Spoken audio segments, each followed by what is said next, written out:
Bonjour et bienvenue dans notre 3e épisode de l'entretien. Aujourd'hui encore, on vous a ramené une pépite. À la base, moi, quand j'étais connu, c'était sous la casquette d'artiste musicien. Aujourd'hui, elle est plus que ça. Donc, bonjour Pin Provi. Bonjour. Est-ce que tu peux te présenter auprès de quelqu'un qui te découvre là tout de suite?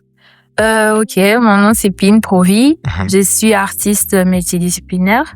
J'évolue principalement dans la musique et dans la mode. Je suis aussi entrepreneur. Ok. Yeah. Dans la mode, tu fais quoi exactement dans la mode? Dans la mode, je suis designer, je suis styliste, mais j'ai créé aussi une marque de vêtements qui s'appelle Impano. Ok, là tu précipites une de mes questions. Ça veut dire quoi, Impano? Impano, ça veut dire, premièrement, c'est mon nom. C'est ça mon nom, à part, c'est ça le nom que mon père m'a donné. Okay. Et Impano, ça veut dire cadeau. Cadeau? Yeah, exactement. C'est en quelle langue? C'est un mélange de Mashi et Kinyarwanda, c'est des langues de l'Est, parce que je suis de Bukavu. Ah, ok. Ça fait plaisir. Yeah. On va entrer directement dans le vif du sujet. Mm-hmm. Comment il s'est fait le passage de artiste musicien à aujourd'hui créatrice de mode? Je pense pas qu'il y a eu un passage précis parce que j'ai toujours été intéressée par la mode depuis longtemps, depuis que je suis à l'école secondaire. Et c'est ce que je voulais même faire à l'université, étudier la mode, mais j'ai pas pu faire ça.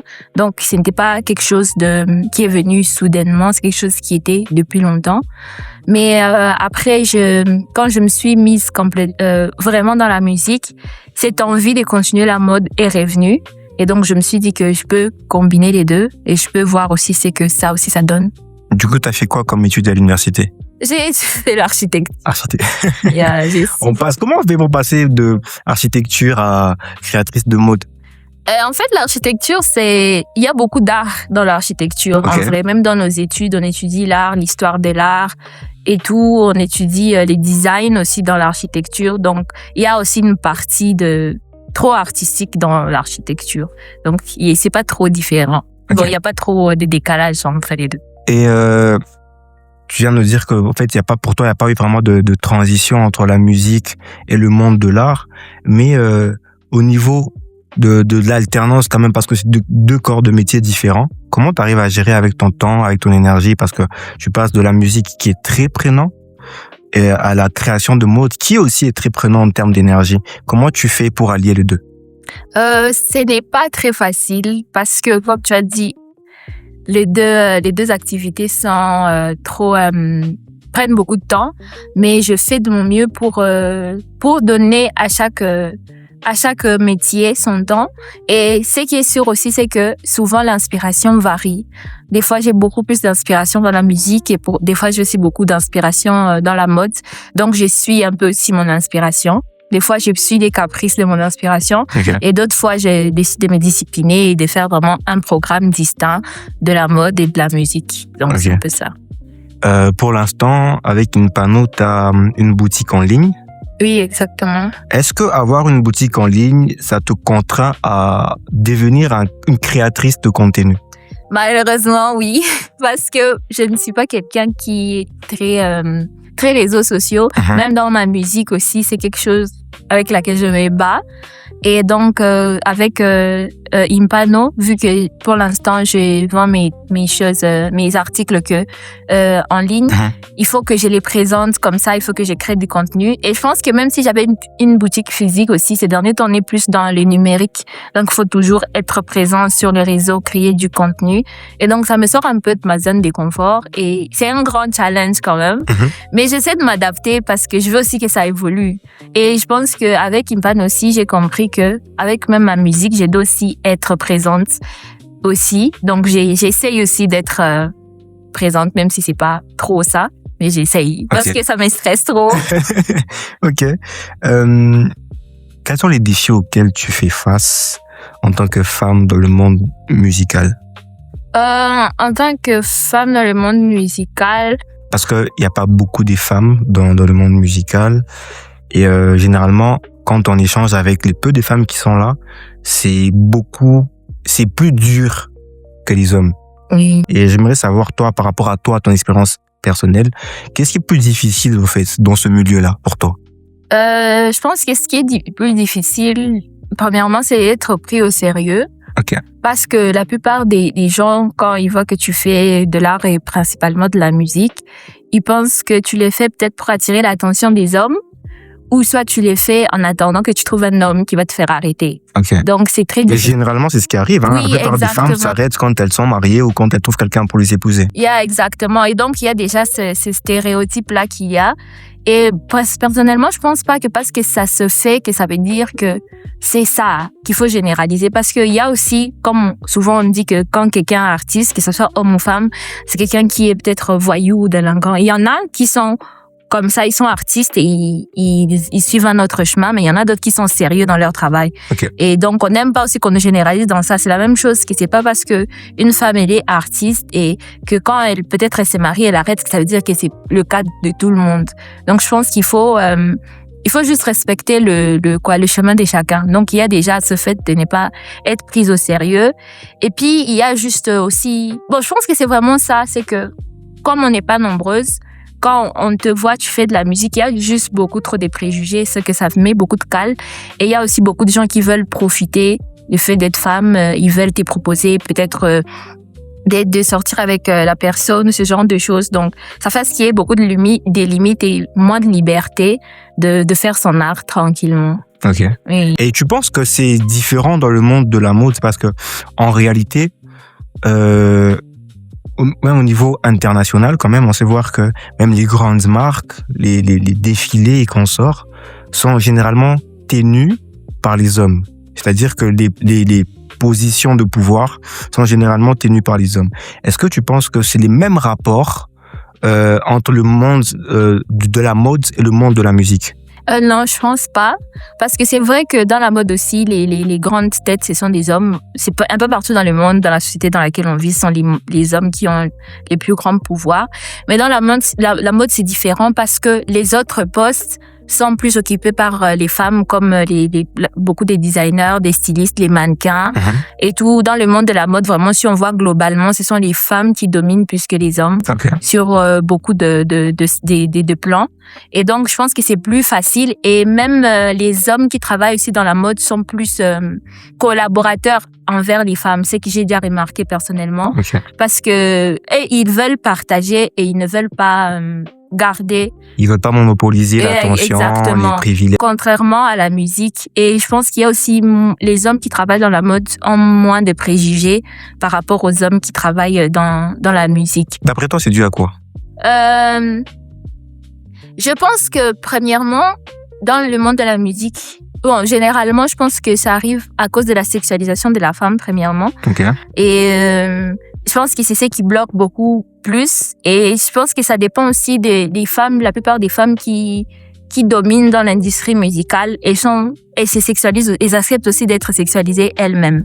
Et donc, ça fait souvent que on les prend pas au sérieux, on ne regarde pas leur talent en premier, on regarde déjà leur corps. Mais dans la mode, je trouve que c'est différent parce que souvent même, on n'est pas obligé de connaître les stylistes derrière les vêtements.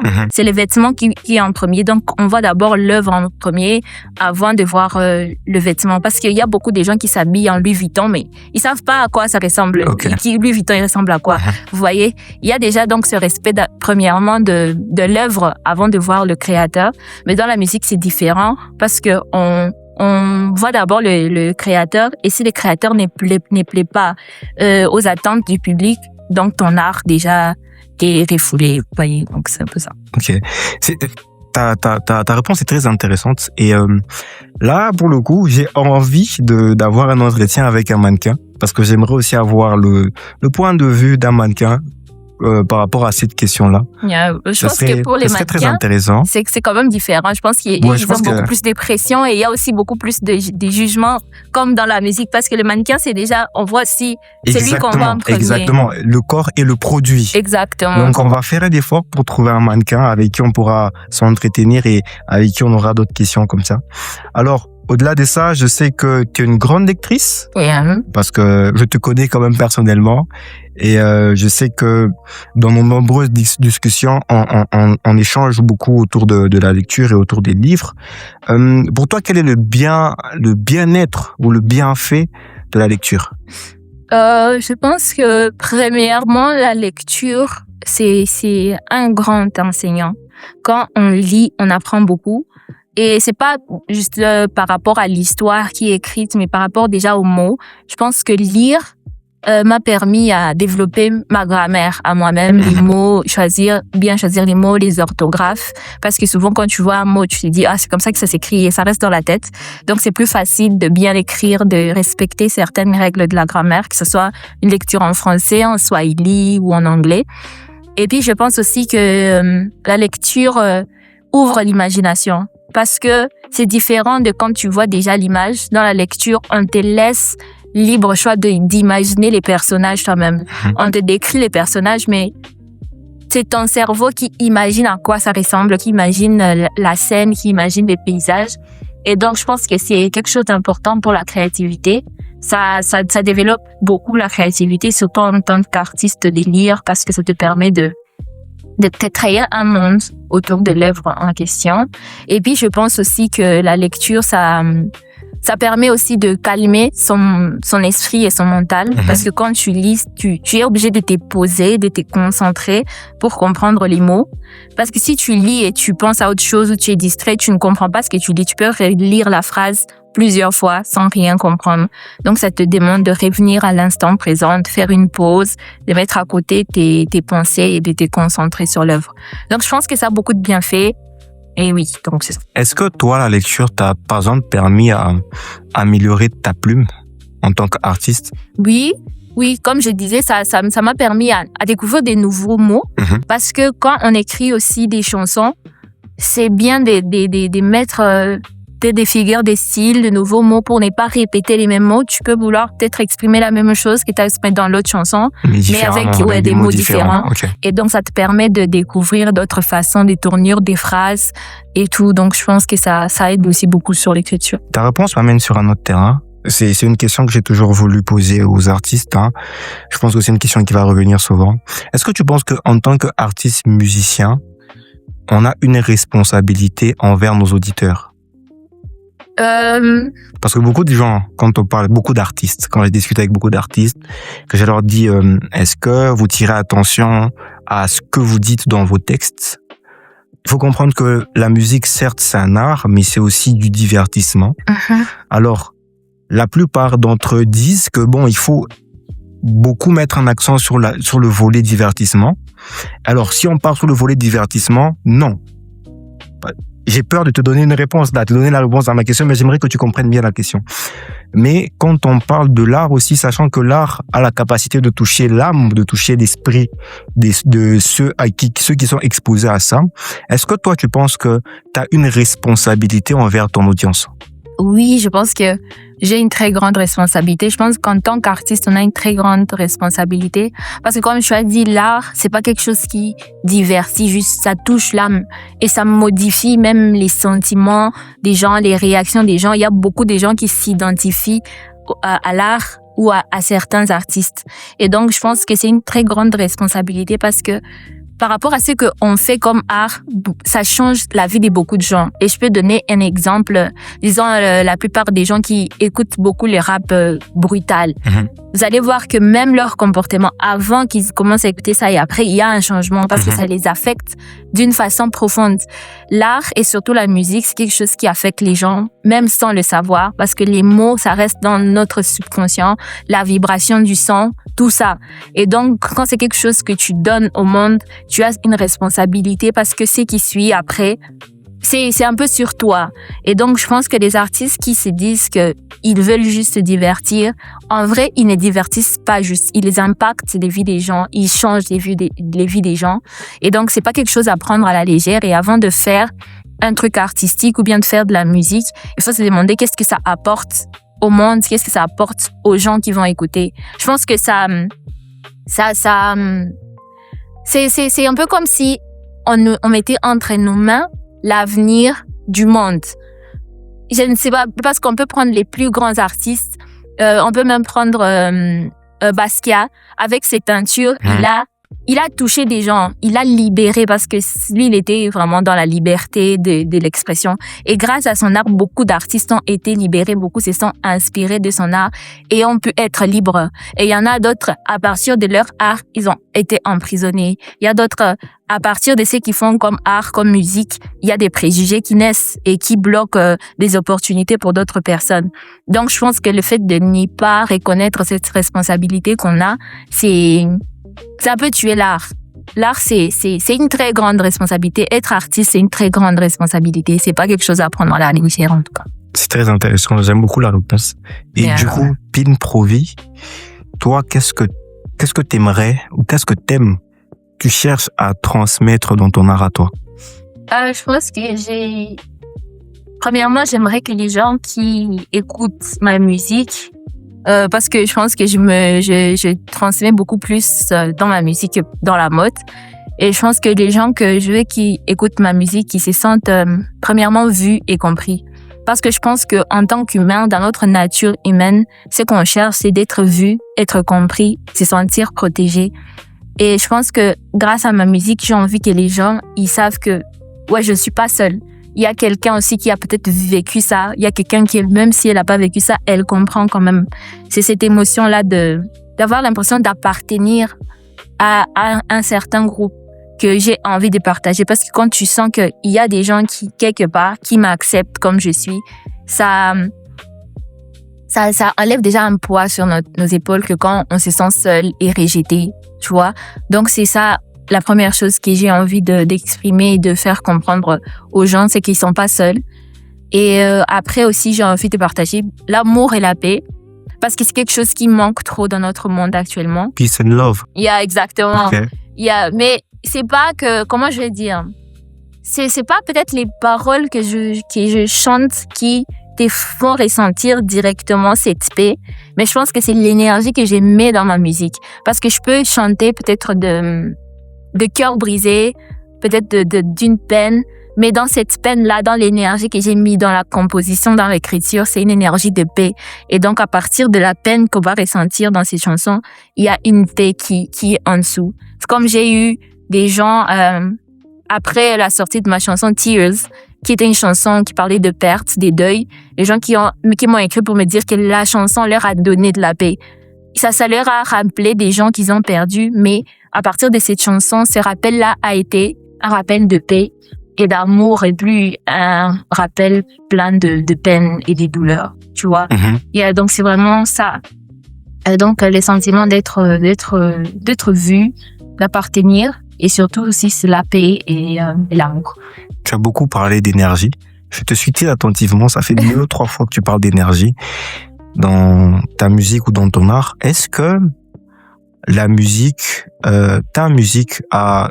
Qu'est-ce que tu penses de ceux qui disent que ta musique ou la musique a un volet spirituel? Je pense que c'est très vrai.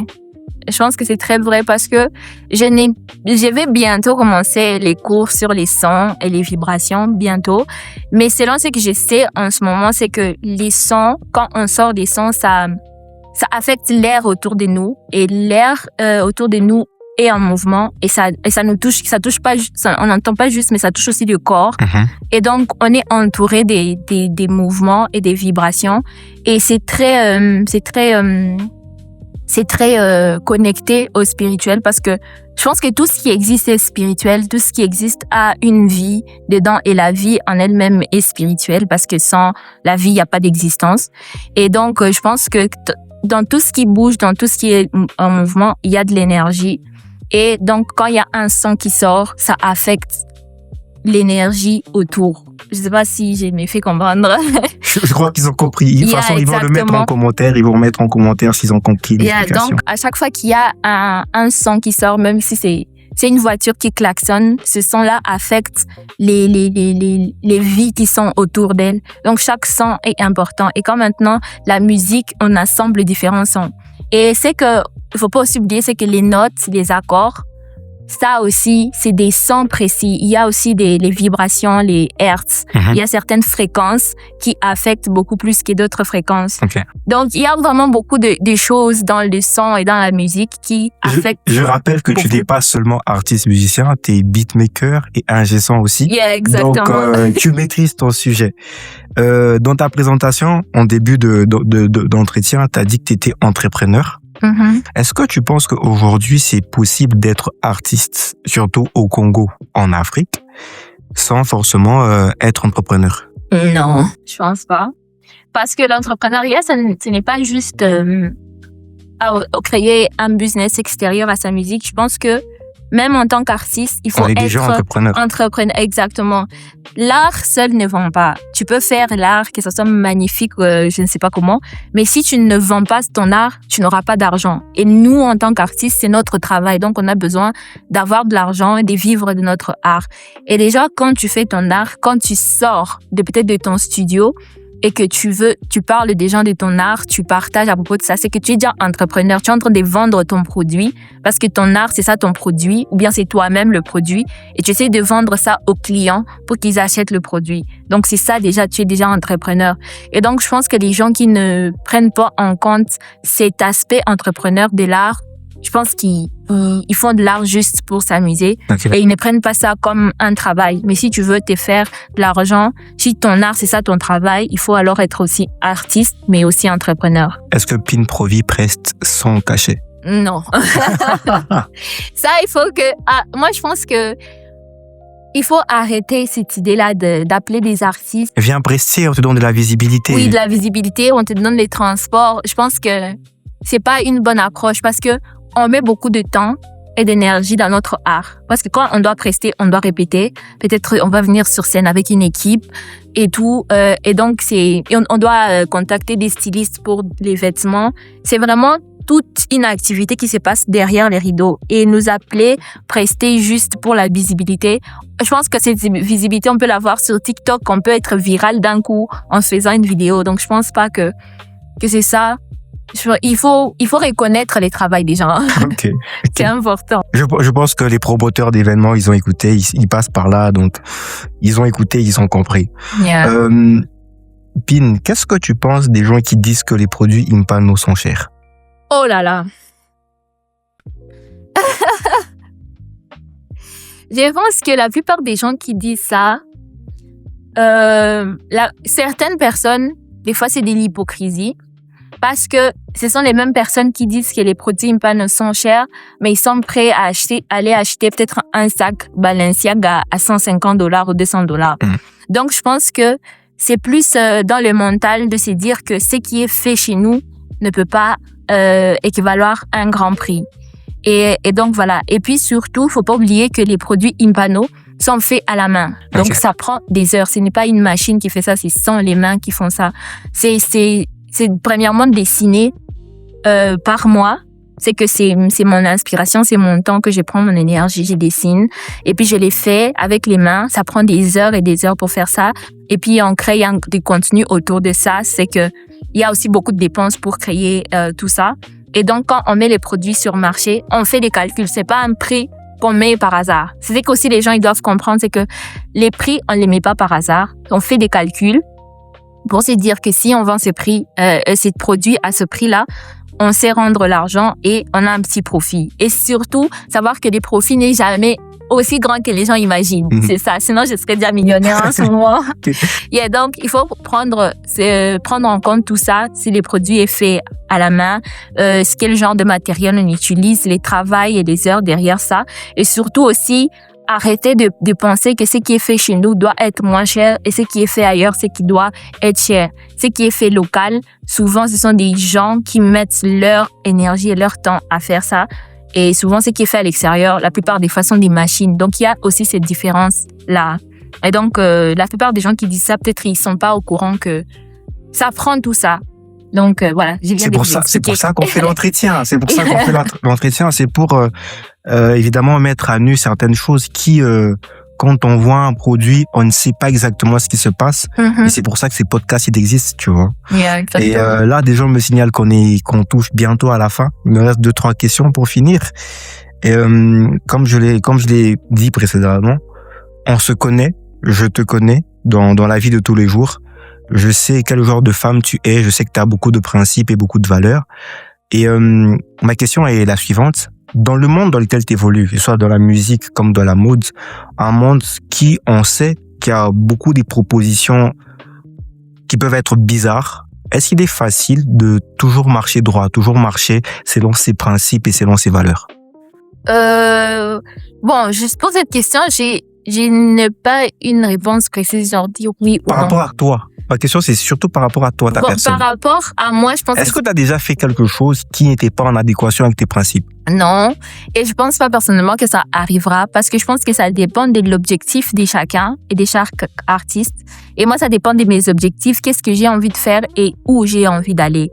Moi, personnellement, je pense pas, si je peux dire, je ne cours pas derrière la célébrité. Okay. Parce que j'ai fini par comprendre en regardant les choses, en étudiant les situations que c'est pas la célébrité qui amène l'argent. Il y a beaucoup de gens qui sont célèbres, qui sont connus, mais ils n'ont pas d'argent. Donc, ça dépend de comment tu fais ton travail, l'intelligence derrière, l'équipe qui t'accompagne et surtout des contrats que tu signes. Et donc, la plupart des gens, surtout des artistes dans la musique, ils sont pressés à signer des contrats, peut-être avec des labels, sans peut-être lire des contrats. Et tu vas te rendre compte que on les met sur l'effet de projecteur. Ils ont peut-être fait, comme tu as dit, des choses qui ne vont pas avec leurs principes pour être sur l'effet de projecteur, mais après, derrière, il n'y a pas l'argent. Et donc, moi, premièrement, j'ai vu, c'est avoir l'argent. C'est pas la célébrité qui m'attire. Et donc, pour avoir l'argent, il faut aussi savoir marcher vers l'argent. Parce que l'argent, c'est aussi une énergie. C'est une énergie que tu attires. Donc, tu travailles dessus, tu travailles sur toi-même et sur comment tu veux attirer l'argent. Et donc, je pense que quand on court beaucoup plus derrière la célébrité, derrière le fait d'être connu, c'est plus facile de tomber dans certains pièges. Je pense qu'il faut avoir la tête sur les épaules et se demander, mais si je fais ça, qu'est-ce qui vient après? Et surtout aussi voir le long terme. Parce que si on s'arrête au court terme, c'est très dangereux. Parce que il faut pas oublier qu'il y a 5 ans, ça veut pas dire, il faut pas oublier qu'on ne peut ne pas mourir parce qu'on dit que on a qu'une seule vie, on peut mourir à n'importe quel moment. Il faut pas aussi oublier qu'on ne peut pas mourir à n'importe quel moment. On peut vivre jusqu'à 80 ans. Donc, jusqu'à cet âge-là, c'est quoi ton parcours? Comme tu peux mourir demain, mais tu peux aussi mourir après 10 ans, tu vois. Et donc, si tu as ces 10 ans, qu'est-ce que tu fais pour te garantir une bonne vie dans les 10 ans? Donc, je pense qu'il faut pas être aveuglé par le court terme ou être pressé à avoir la célébrité ou quoi que ce soit. Il faut aller petit à petit et surtout savoir où tu vas, comment tu vas et surtout avec qui. Vous êtes d'accord avec moi que un entretien seulement de 30 minutes avec Pin Profi, c'est pas assez. Il va falloir en avoir beaucoup plus. Je suis obligé d'abréger mes questions et parce que ces réponses sont aussi kilométriques, mais tellement intéressantes que je peux pas couper. Alors, je pose la dernière question. On a un rituel ici. L'invité qui est reçu pose une question à l'invité qui sera reçu. Alors, l'invité qui était là avant toi, bien, même si on a changé des décors, quand même, il fallait que je le souligne, a laissé une question. Et donc, tu vas répondre à cette question-là, et puis à ton tour, tu vas laisser une question pour notre prochain invité. Alors, la question de l'invité qui était là avant toi est la suivante. Comment vois-tu le monde dans 10 ans? Comment je vois le monde dans 10 ans? C'est une question très vaste. Le monde, il est grand. Comment je vois le monde dans 10 ans? Bon, je pense, je dirais que j'espère que dans 10 ans, l'art sera reconnu à sa juste valeur. Okay. Je pense que c'est ça qui manque vraiment dans le monde actuellement. Et j'ai fini par remarquer, c'est pas juste ici chez nous au Congo, même si ici chez nous c'est pire, mais partout dans le monde, les artistes sont pas reconnus. On a oublié que l'art, c'est quelque chose qui nous connecte, nous tous. Et c'est très important. Le monde sans artistes, je pense que ce serait trop moche. Mais on ne donne pas aux artistes la valeur qu'ils méritent. Et donc, j'espère que dans 10 ans, l'art sera pris au sérieux, que les artistes pourront vivre librement de leur art sans se faire trop mal à la tête. Ok. Et ta question pour notre prochain invité? Pour le prochain invité... Ça, je sais pas. Bon, je pense que ça dépend. Je pense que ça dépend. C'est une femme. C'est une femme. C'est une femme. C'est une femme. Ok. Bon, je pense que je vais poser la question, elle, quelles sont les difficultés qu'elle a dans son métier? Ok. Ouais. C'est bon. C'est enregistré. Pin Provi, c'était encore une fois un plaisir de te recevoir sur notre plateau, bien que on l'a un peu changé spécialement pour toi. Exactement. C'est juste pour toi, hein. C'est grâce à moi. On espère te revoir prochainement. Je pense que les gens qui suivent comprennent qu'on a encore beaucoup de choses à se dire, mais malheureusement, on doit respecter une timeline. Yeah. Et on aura encore l'occasion de faire notre entretien avec toi. Mais celle-ci déjà est très bien. Merci à toi d'avoir disponibilisé de ton temps. Merci à vous d'écouter et de suivre, partager, liker, commenter.